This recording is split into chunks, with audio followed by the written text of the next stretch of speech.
Lahan seluas 5 hektar di air besar Desa Batu Merah, Kecamatan Sirimau yang diberi pemerintah Kota Ambon sebesar 2 miliar lebih sejak tahun 2008 lalu hingga kini belum dapat dimanfaatkan karena pemerintah Kota Ambon belum mengantongi sertifikat.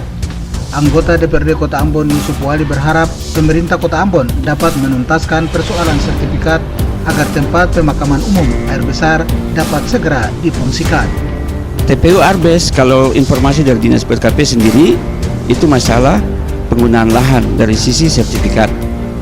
Kemudian harus diberikan kepada pihak ketiga dalam bentuk yayasan wakaf yang mengelola hal tersebut.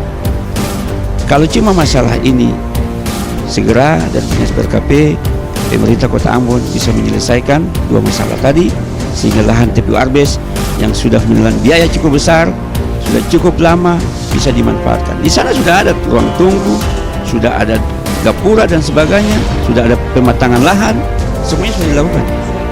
Terkait pengelolaan TPU air besar, menurut Wali harusnya diperuntukkan pengelolaannya diserahkan kepada yayasan atau lembaga wakaf Al-Fatah.